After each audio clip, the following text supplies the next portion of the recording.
Welcome to Crime Documentary Files. Today we will delve into the heartbreaking murder case that took place in Fuzhou, Fujian Province, China. The protagonist of this story is Wu Xieyu, an exceptionally talented academic prodigy. Wu Xieyu's academic brilliance may have been inherited from his family. His grandfather was a highly educated man. Amid the turbulent period of 1949, not only did he complete his studies, but he also passed the entrance exam to Taiwan Normal University, a remarkable achievement at the time. However, upon returning to mainland China after the establishment of the People's Republic of China, his life took a tragic turn. During the Cultural Revolution, his intellectual background became a pretext for accusations of espionage. The brutal political persecutions of the time exacted a heavy toll. His eyes were tortured to the point of blindness, and he was imprisoned. After his release, he was forced to relocate to a rural area in Fuzhou, living a life of poverty as a farmer. He eventually married a blind woman from the village. Under these challenging circumstances, Xieyu's mother, Xie was born and raised. His grandfather went on to have 3 more children, a younger daughter and 2 younger sons. At that time, life for a family with 2 blind parents and 4 young children in rural China was unimaginably hard. Tianqin, as the eldest child, took on significant responsibilities from a young age, caring for her siblings, doing household chores, and even working in the fields daily. Despite their extreme poverty, Xieyu's grandparents never gave up on educating their children. They firmly believed that knowledge changes fate, and education was the only way to lift their children out of poverty. Tianqin did not disappoint her family. She became the only child in her village to pass the entrance exam for a secondary school in town. The entire Xi family made significant sacrifices to support her education. Her younger siblings, who struggled academically, dropped out of school early to work and alleviate the family's financial burden. In fact, her youngest brother was even sent to live with another family. Carrying the expectations of her entire family, Tianqin was admitted to Suzhou Normal University in 1986. Not only did she receive a full tuition waiver, but she also received a monthly stipend of 21 yuan. During that era, female college students were rare, and a young woman from a poor rural background with such a challenging family history was even more exceptional. However, due to childhood malnutrition, Tianqin was only 4 feet 11 inches tall. Her family background and past experiences shaped her personality, making her self-conscious about her humble origins. Nonetheless, she was disciplined, determined, and relentlessly hardworking. Tianqin eventually became a source of pride as a college student. These qualities profoundly influenced her life and left a lasting imprint on her son, Wu Xieyu. After graduating from university, Xie Tianqin was assigned as a history teacher at Nanjing High School in Fujian Province. Shortly after, she met Wu Zhijian, an engineer who graduated from Fuzhou University. He was tall, well-mannered, and worked at a state-owned factory, a stable and promising job at the time. However, his family background was no better than hers, as he also came from a poor rural area. His father passed away when he was young, leaving his mother and 4 children to struggle through years of hardship. Notably, Wu Zhijian's family included a younger sister with a mental illness.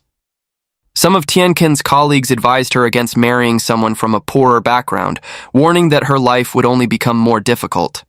However, she dismissed their concerns, reasoning, "My parents were both blind. How can I look down on a sister-in-law with a mental illness? As long as we work hard, life will improve." This belief was not just optimism, but a lesson drawn from her own life, a testament to how perseverance could change one's destiny. After 6 months of dating, Tianqin and Wu Zhijian registered their marriage, officially becoming residents of Fuzhou, Fujian Province. About 2 years later, their small family welcomed a new member, their son, Wu Xieyu. As the only child of 2 intellectual parents, Xieyu was expected to achieve great things. He grew up not only obedient, understanding, and filial, but also exceptionally brilliant in academics. He consistently ranked first in every school exam, earning so many certificates of merit that they could cover entire walls. Wu Xieyu's outstanding achievements even attracted parents of mischievous children to the Wu family home, seeking advice on how to educate their own kids. During such visits, Tianqin would often share her philosophy. Parents must be strict when it comes to their children's education. Learning is like rowing upstream. If you don't move forward, you'll fall behind. Sometimes parents must act as the rowers, pulling their children forward. She adhered to this principle with Xieyu. However, unlike parents who might resort to yelling, scolding, or even corporal punishment, Tianqin had a unique way of applying psychological pressure. Her most frequent remark to her son was, "I endured so much hardship just to get an education. If you don't study properly despite having everything you need, it would be a disgrace." Things that other children might take for granted, such as watching cartoons, playing video games, or snacking, were seen as disasters in her eyes. Even during the Chinese New Year, when other kids in the neighborhood would be outside playing with firecrackers, Xieyu was required to stay indoors and study. Interestingly, after his arrest years later, Xieyu admitted that he was not naturally gifted. Learning did not come easily to him. It was dry and tedious. All of his exceptional achievements and his consistent first-place rankings were the result of relentless effort, following his mother's mantra, "Diligence makes up for a lack of talent." Tianqin's control over her son extended beyond academics to other aspects of his life. A person claiming to be Xieyu's middle school classmate shared on social media that during his first visit to Xieyu's home to do homework, he underwent a rigorous interrogation by Tianqin. Her questions often revolved around academic performance. What were your scores on the monthly exam? What's your class rank? After a series of probing inquiries, she concluded that this boy was not good enough to befriend her son, leaving him embarrassed and prompting him to leave immediately.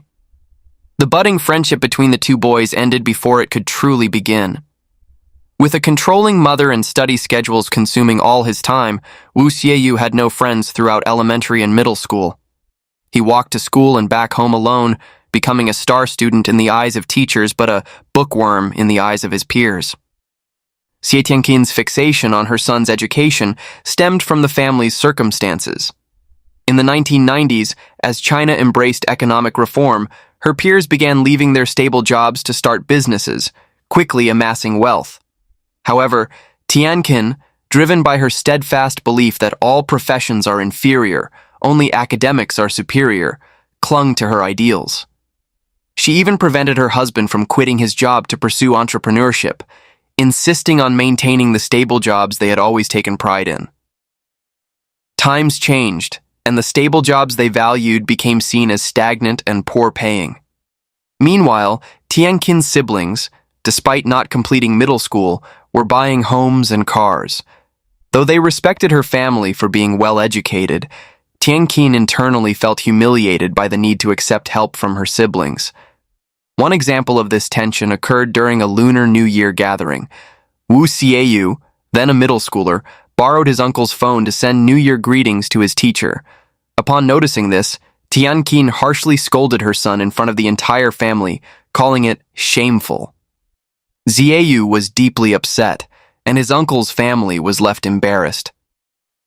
The incident turned what was meant to be a joyful reunion dinner into an uncomfortable affair. Tianqin's rigidity extended beyond her immediate family to her in-laws. On one occasion, Wu Zhijian secretly sent 20,000 yuan to help his family pay for medical treatment for his mentally ill sister. When Tianqin discovered this, she flew into a rage, leading to a major argument with her husband and ultimately severing ties with all of his relatives. In stark contrast to his strong-willed wife, Wu Zhijian was a gentle man.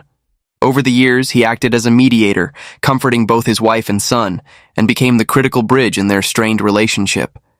He often defied his wife's rules to take Xieyu out for fried chicken or to play basketball at the school court. These small moments became some of the brightest and most cherished memories in Xieyu's otherwise dark and oppressive childhood. Tragically, those brief rays of light weren't enough to dispel the shadows in his life. Everything changed when his father passed away. In 2010, Wu Zhijian, at just 50 years old, died of liver cancer, leaving a gaping void in Xieyu's heart. Xieyu once said, "My father was proud of me. When I placed second in the middle school entrance exam, he took me to meet my English teacher and proudly shared my achievement with her. He said it was the happiest moment of his life. But only 6 months later, his father passed away. Even though Xieyu had secured first place in his midterm exams shortly after, there was no one left to share his joy with, as his father was gone. However, the death of her husband did not appear to cause much grief for Xi Tianqin. She refused a 50,000 yen donation that the school had raised for her and her son and sent the entirety of her husband's funeral subsidy to her mother-in-law in their rural hometown. Beyond financial matters, Tianqin also rejected all forms of emotional support. She built an invisible wall around herself, isolating from the outside world. Known for her strict and rigid demeanor at school, she became even more withdrawn after her husband's death. Regardless of the heat, she always dressed in fully covered dark clothing, avoided speaking to male colleagues or male students in her class, and refrained from smiling. After work, she declined all activities and lived a lifestyle akin to a medieval nun. Her complete disconnection from the outside world left her friendless, and her relationships with family grew increasingly distant. This isolation explains why, when she went missing for 6 months later, no one found it unusual. For Wu Xieyu, the loss of his father also meant losing the mediator, who had eased the tension between him and his mother. From that point on, he faced the full weight of his mother's overwhelming expectations, both academically and in daily life. If achieving high grades was once about pleasing his mother, it now became an absolute necessity.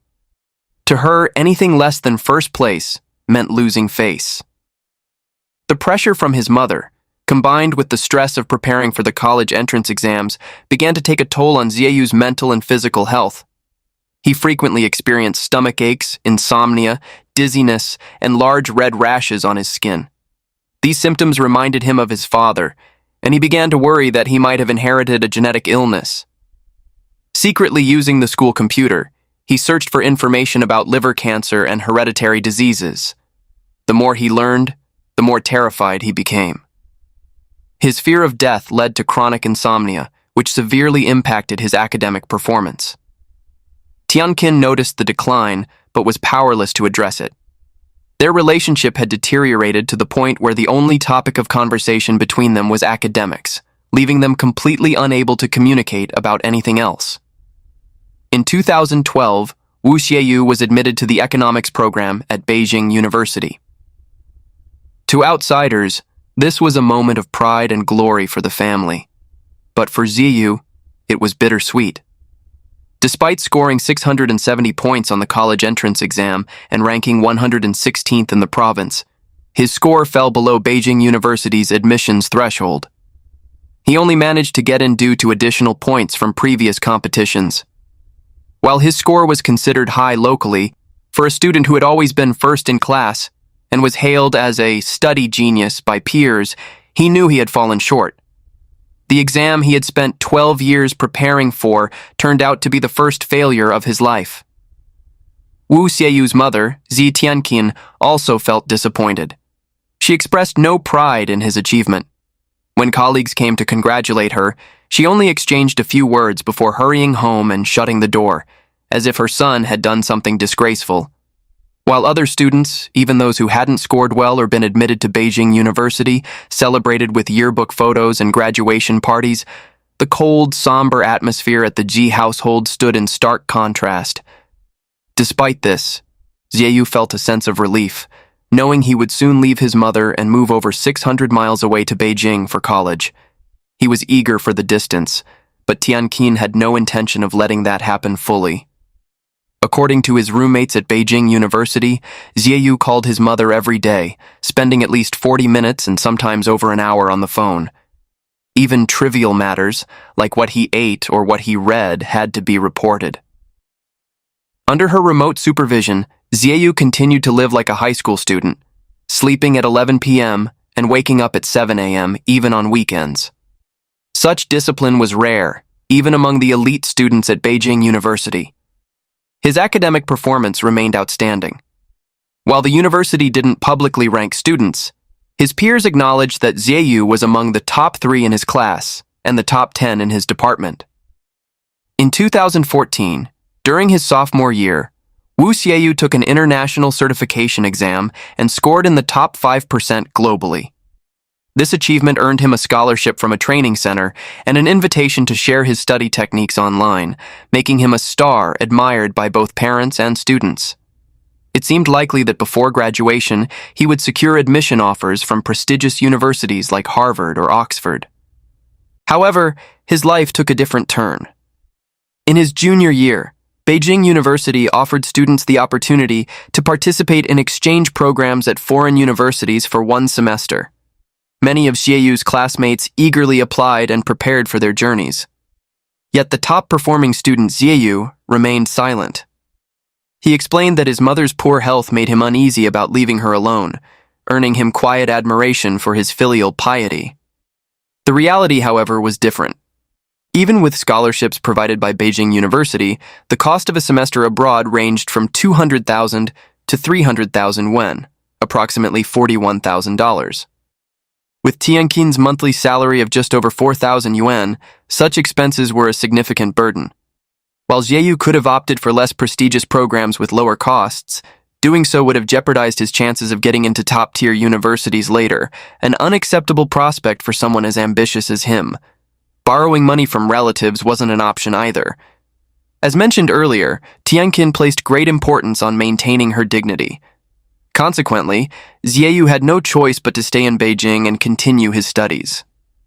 At this point, the belief his mother had instilled in him, all professions are inferior, only academics are superior, began to waver. He started questioning, what's the point of excelling academically if you don't have money? He even thought that if his mother hadn't been so prideful, hadn't rejected the donation, and hadn't sent all of his father's funeral subsidies to his grandmother, he might already be sitting in a classroom at Harvard. For the first time in his life, Xieyu faced a problem that grades and achievements couldn't solve. It brought a profound sense of failure and shook the worldview of the young man to its core. Despite this, Xieyu never expressed his dissatisfaction to his mother. They continued their daily phone calls as if nothing had changed. However, by the following semester, when his classmates returned from the United States, they noticed that Xieyu had changed. He was no longer diligent, but instead lethargic, often staying in bed with the curtains tightly drawn and skipping classes more frequently. At this rate, not only was studying abroad out of reach, but even graduating from Beijing University became uncertain. Professors and faculty members tried to counsel and encourage him, but to no avail. He became increasingly apathetic, seemingly spiraling towards self-destruction. In his mind, he thought, if I can't be the best, I might as well be the worst. At the end of the semester, Xieyu suddenly submitted a request to move out of the dormitory, explaining, my father is moving to Beijing for work, and his company has rented an apartment. I want to live with him. This was an obvious lie, as his father had passed away over 5 years earlier. Perhaps deep down, Xieyu still longed to live with his father, leading him to concoct such an easily debunked story. However, the supervising teacher didn't suspect anything and quickly approved his request. At the end of June 2015, Xieyu borrowed 1,000 yen from a roommate and boarded a train back to Fuzhou. When his mother saw him unexpectedly return, she was overjoyed and immediately began preparing delicious meals to nourish him. But Tianqin had no idea that her son's return carried a dark and unspoken purpose. According to his later confession, Xieyu returned to Fuzhou with the intent to die with his mother. He felt his life had completely fallen apart. His studies were neglected, he saw himself as useless, and the hereditary cancer from his father loomed over him like a death sentence, threatening to strike at any moment. Beyond despair, he felt nothing else. However, before dying, he wanted to take his mother with him. This decision stemmed from a previous conversation between the two, during which his mother had said, "You are my only hope in this world. If you're gone, I don't want to live either." Later, however, Xieyu claimed that his mother had always been sorrowful and had thoughts of ending her life.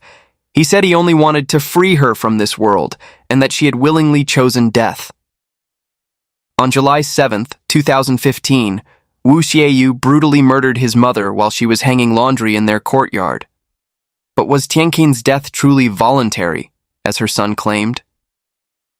The forensic report revealed multiple severe injuries to the back of Tianqin's head, all concentrated at the base of her skull. The murder weapon was identified as a dumbbell, which was found at the scene. If her death had been voluntary, as her son suggested, why were the injuries inflicted from behind? Moreover, after killing his mother, Xieyu abandoned his initial plan. Instead, he took over 10,000 yen from her belongings and went to the largest hotel in Fuzhou, where he rented a room and hired a prostitute. For Tianqin, who had always considered sexuality a disgraceful topic, Xieyu's previous reluctance even to hold hands with a girl had been a source of pride. Yet this time, he resolved to do what he had never dared before, to cross that line before his death and leave no regrets. After his first sexual encounter, Xieyu felt as though he had entered a new world, realizing that life had many enjoyable aspects he had never experienced before. Suddenly, he no longer wanted to die. Over the next 2 days, he frequented bars, nightclubs, and other entertainment venues, spending all the money he had taken with him. Once the money ran out, Xieyu was reminded of his mother's body, still lying in their small apartment. By then, it was July, and Fuzhou's sweltering heat had caused her corpse to decompose, emitting a foul odor. Xieyu initially contemplated dismembering the body and disposing of it elsewhere. However, after making a few incisions, the stench and blood nauseated him, forcing him to abandon the idea. Unable to move his mother's entire body, he decided to handle it in place. Using his intelligence, Xieyu recalled the ancient Egyptian method of mummification. He purchased a large quantity of plastic wrap and activated charcoal online. He wrapped his mother's body layer by layer, placing activated charcoal between the layers to absorb moisture and eliminate odors. In total, he applied 75 layers, effectively turning her remains into a modern-day mummy. He then hid the body under his bed and bought a mannequin, wrapping it in plastic and activated charcoal in the same manner. Placing the mannequin on the bed and covering it with a blanket, he created a bizarre and chilling scene of one real, one fake. With the body concealed, Xieyu's next step was to fabricate a plausible explanation for his mother's disappearance. Forging her handwriting, he sent a resignation letter to her school, claiming that her son had been admitted to the Massachusetts Institute of Technology, MIT, in the United States, and that she had obtained a visa to accompany him. He stated they would soon be leaving for the U.S. The forged resignation was quickly approved, and the school even provided Tianqin with an additional 6 months' salary. However, this money was insufficient for Xieyu's spending needs. He visited the school and inquired about the donation fund that had been offered to him and his mother years earlier, but was denied. This time, he claimed he urgently needed money for his upcoming studies abroad. As a former pride of the school for gaining admission to Beijing University, and now preparing to study in the U.S., the principal didn't suspect anything and instructed the accountant to transfer money to Xieyu. Xieyu then returned to his hometown, borrowing money from relatives under the same pretense. He even took his grandmother's and great-grandmother's retirement savings. Impressed by Xieyu's academic achievements, his uncle generously gave him 560,000 yuan. In total, Xieyu scammed nearly 1.5 million yuan from all the family and friends who knew his family. Before fleeing, Xieyu did 2 final things. First, he installed a camera in the room where his mother's body was hidden, connecting it to his computer for remote monitoring. Second, he repaid the 1,000 yen he had borrowed from his roommate. Over the next 6 months, he checked the camera feed on his phone daily. He oscillated between hoping his mother's remains would never be discovered and feeling guilty that she couldn't rest in peace like others. On February 5th, 2016, unable to endure the internal torment, Xieyu sent a text message to his uncle saying, "Mom and I will return home for the new year." He asked his uncle to meet them at the Putian train station. However, after waiting for hours with no sign of them and receiving no response to his calls, the uncle became uneasy and went to their apartment in Fuzhou. When no one answered the door, he called the police. Upon forcing entry, the authorities discovered a horrifying scene. It had been 6 months since Ji Tianqin was murdered, and her body had decomposed so severely that identification was only possible through DNA testing with her siblings. After a thorough investigation, Fuzhou police identified Wu Xieyu as the prime suspect. A nationwide warrant was issued for Xieyu's arrest. Only then did his uncle realize that Xieyu had never gone abroad, and that the 560,000 yen he had given his nephew had been a complete scam. For the next 3 years, Xieyu remained on the run, sparking countless rumors. Some speculated he had fled to Southeast Asia, while others claimed he had left a suicide note and jumped into the sea. In reality, during his time evading capture, Xieyu traveled across numerous provinces and cities in China, including major metropolitan areas like Shanghai and Shenzhen. Before his mother's body was discovered, he even returned to Beijing University, inquiring with former classmates about how to make up for missed exams. However, he never obtained the university degree he once desperately desired. After being placed on the wanted list, Xieyu completely abandoned himself to indulgence. He spent his days in entertainment venues and developed a new obsession: buying lottery tickets. Over time, he squandered more than 500,000 yen on gambling, only to end up empty-handed. The fact that an economics student from Beijing University believed he could change his life through lottery tickets is astounding. Even if he had won a significant prize, he would not have been able to claim it, as doing so would have exposed him to law enforcement. During this period, Xieyu also had multiple romantic relationships. At one point, he even proposed to a woman, offering her 200,000 yen as a bridal gift. Yet, none of his relationships worked out as he hoped. The dramatic and drastic changes in Xieyu's behavior may partly be attributed to the psychological shock of murdering his mother. However, the larger reason was likely the release from his mother's control, which unleashed his previously repressed desires. He became consumed by materialism and physical indulgence, descending into self-destruction like a derailed train hurtling into an abyss. After depleting the money he had swindled, Wu Xieyu needed a way to survive. Although he had purchased over 10 fake identification cards to evade detection, finding legitimate employment was impossible, as companies required background checks and social security registration, which would have exposed his true identity. Ultimately, he sought work in places with low identification requirements, where wages were paid daily and staff turnover was high, such as bars and nightclubs. Wu Xieyu gradually transitioned from being a customer to becoming a male host. According to his colleagues, he developed his own group of regular clients. He could sing in English, discuss philosophy, had read numerous classic works from both Eastern and Western literature, and could even talk about the stock market and economics. This intellectual edge made him stand out in an environment where most of his male colleagues had only completed middle school. In the dimly lit bars, the presence of an intellectual like Xieyu created a unique charm, particularly for wealthy older women. However, they had no idea that this young man was a fugitive, wanted nationwide for murder. During the day, aside from working at entertainment venues, Xieyu spent time at hair salons, gyms, eating snacks with colleagues, and even visiting clubs to socialize with female hosts. To avoid detection, he never stayed at one job for more than 3 months. Eventually, he fled to Chongqing, a city with complex terrain that served as an ideal hiding place for the fugitive. This time, Xieyu stayed in Chongqing for nearly a year, even applying for a job as a tutor at a private learning center, perhaps an attempt to start over. However, his luck finally ran out. On April 21, 2019, at the security checkpoint of Jiangbei Airport in Chongqing, a newly upgraded facial recognition system captured an image of Xieyu. The system matched him to his wanted poster with over 98% accuracy. Before he could leave the airport, police were waiting to arrest him. After his capture, Xieyu confessed to murdering his mother without hesitation. In May 2019, he was officially indicted. During his trial a year later, when speaking about his father, he broke down in tears, especially when recounting memories of the time before and after his father's death. However, when discussing his mother, his demeanor was detached. He briefly remarked, "My mother was a good wife, a good mother, and a good woman. with a noticeable lack of warmth.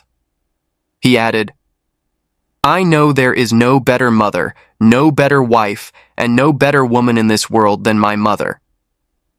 When asked how he had known his mother's bank card PIN, he replied, "My mother never told me and I never saw her enter it. But I was certain it was my birth date. I didn't need to guess, I just knew she would use it." The court found Wu Xieyu guilty of premeditated murder, fraud involving a significant sum of money, and the illegal purchase and use of identification documents. He was sentenced to death. Upon hearing the verdict, he showed no visible emotion. On January 31st, 2024, the Intermediate People's Court of Fuzhou City announced that the death sentence for Wu Xieyu, age 29, had been carried out, officially closing the 9-year-long case of matricide.